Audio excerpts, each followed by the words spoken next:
The good news keeps rolling in. I'm not playing around, y'all. The good news keeps rolling in. So as you heard me say before, if Bernie Sanders wins South Carolina, it's over. As in, it won't be a plurality, he's going to win a majority, and there's nothing the Democratic establishment can do to stop us.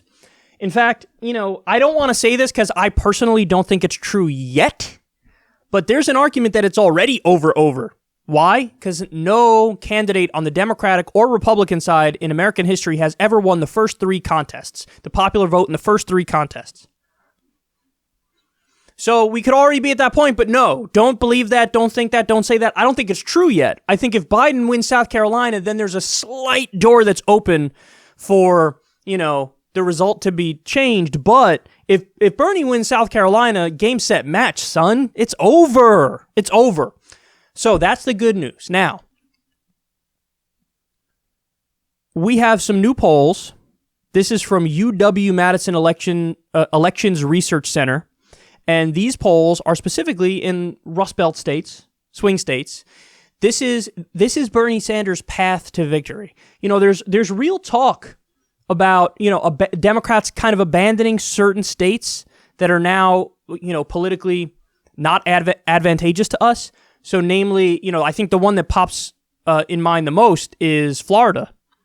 Florida, there's kind of a discussion now about it being a lost cause.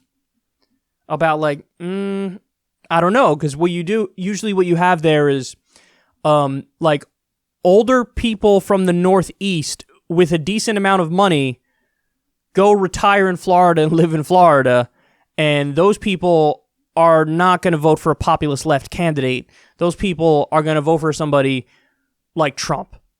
So there's been this demographic change slowly happening in Florida that makes the state further and further right. Now, whether or not it's worth investing resources there to try to change that outcome, that's an open question.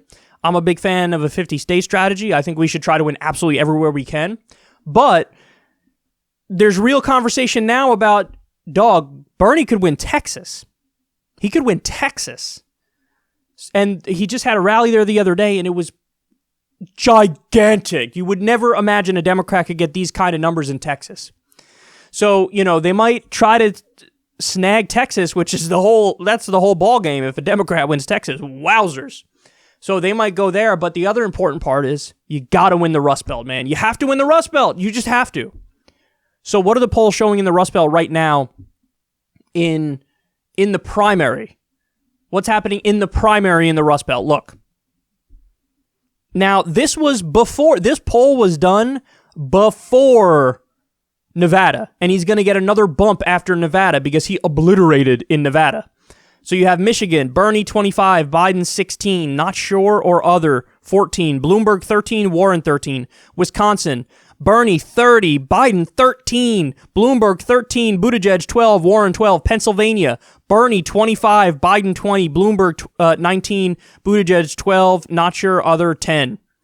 So again, Bernie's crushing in all those states. This is before Nevada. Now he's going to go up even more.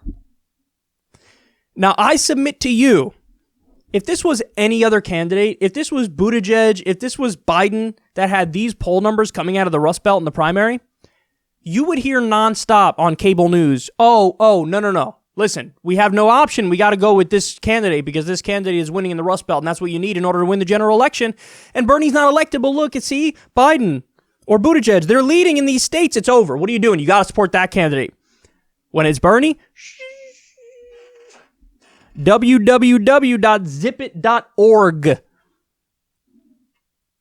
Nobody's talking about it. Nobody's talking about this poll. Why? Why are you not talking about it? That seems pretty important to me. The whole conversation of electability, it's right here. Here's all the data you need.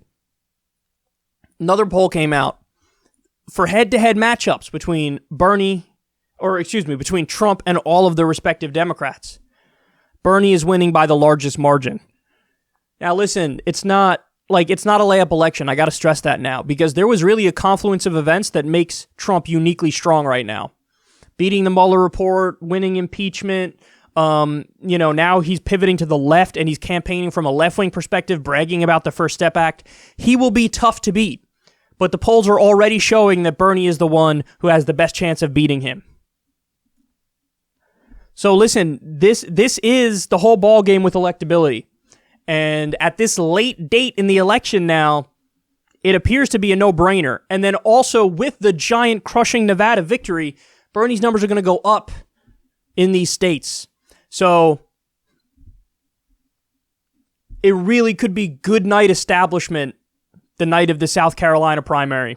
If Bernie wins the South Carolina primary, it might be time to, break open the champagne bottles. It really might be time. Now, again, always act like we're 10 points down until it's over. And I cannot wait. I will run to the polls on Election Day to support Bernie in the New York primary, and you should do the same in your respective states. But yeah, it is, if he wins South Carolina, I will probably be happier than I've ever been in my life